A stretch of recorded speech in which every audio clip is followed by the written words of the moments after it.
All right, today we're talking about a company called Repligen. Now, you've probably never heard of them, and there's a good reason for that.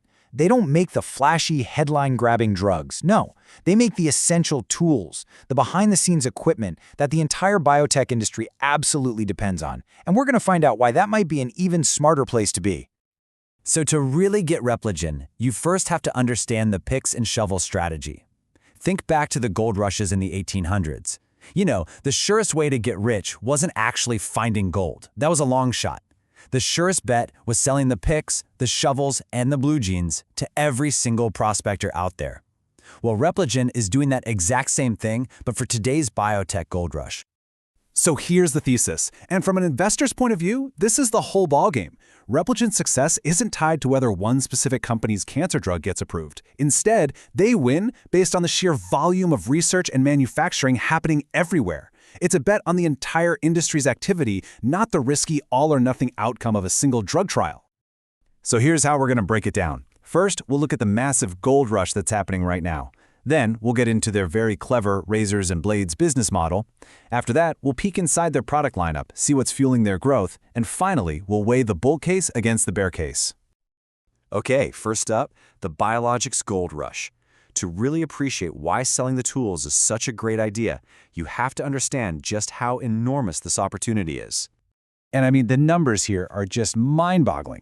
We're talking about the market for bioprocessing, that's the nuts and bolts of making these advanced drugs, is set to hit almost $230 billion by 2033, and it's growing at nearly 12% a year. This is not some small niche play. It's a gigantic, fast-growing global industry. And what's driving all this? Well, there are a few huge trends all happening at once. You've got the rise of biologic drugs, these super complex medicines made from living cells. You have an absolute explosion in brand new fields like cell and gene therapy, which are growing at a wild 26% a year. And the entire industry is moving to more efficient, single-use, disposable manufacturing tech. Repligen is sitting right in the middle of all of it. So the market is huge. But how does Repligen actually grab a piece of that pie? Well, their business model is a classic for a reason. It just works. They use the brilliant razor and blade model. First, they sell you the big piece of equipment, the razor. Let's say it's a filtration system. But that's just to get their foot in the door. The real long-term money comes from selling the proprietary consumables, the blades that you have to keep buying over and over again to use the machine. For an investor, that means a steady, predictable, high-margin stream of recurring revenue. That's the holy grail. This quote really just nails the whole idea. Their demand is driven by the volume of drugs being made, period. This is what insulates them from that scary binary risk you see with drug developers, that heart-stopping all-or-nothing bet where a single failed clinical trial can completely wipe out a company overnight. Repligen avoids that. So what are these tools and blades exactly? Let's pop the hood and take a look at Repligen's core product lines to see where the money's actually coming from. You can see right away that filtration is the giant here. It's almost 60% of their business. Just think of this as the incredibly advanced filters and systems that are needed to purify these really delicate and complex drugs.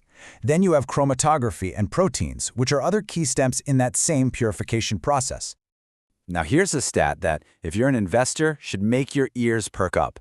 A full 80% of their revenue comes from products that are highly differentiated. What does that mean? It means they aren't just selling basic commodity stuff. They're selling unique technology that's hard to copy, and that creates a strong competitive moat, and, this is crucial, it gives them pricing power. Okay, so that's the company today. But what about tomorrow? Let's dig into management's plan to keep this growth engine running hot. Your strategy is pretty clear, and it stands on 3 pillars. 1, they innovate constantly from within, launching new products every year. 2, they make smart acquisitions to buy cool new technology. And 3, they aggressively push into the fastest growing parts of the market, like cell and gene therapy, which is already a fifth of their business. So, the big question is the strategy working? Well, the numbers speak for themselves. After things cooled off post-pandemic, Repligen's core business growth has come roaring back. Just look at that trend, 13%, then 14%, and in the most recent quarter, a really strong 17%. That's the kind of acceleration you love to see.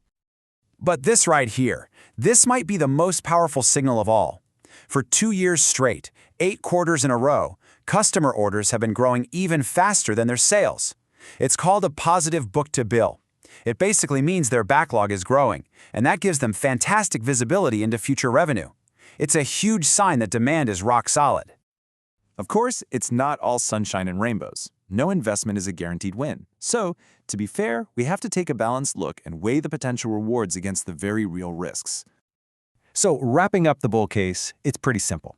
You have a focused innovator that's a leader in its field, playing in a market with massive long-term growth trends.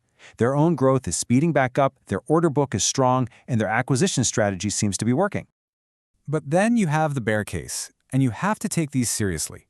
First, their sales rely on biotech funding, which can go up and down. They're also competing against absolute giants like Danaher and Thermo Fisher. The stock is often expensive, which makes it risky if the market turns south. But maybe the biggest red flag is this last one. They disclosed a material weakness in their internal controls. In plain English, that means there's a problem with how they double-check their own financial accounting. That is something any investor has to look at very, very carefully. And so it really all boils down to this one question. In a boom or bust industry like biotech, filled with massive potential and spectacular flameouts, is the smartest investment not in one of the gold prospectors, but in the company that sells the best picks and shovels to absolutely everyone? That's the bet on Repligen.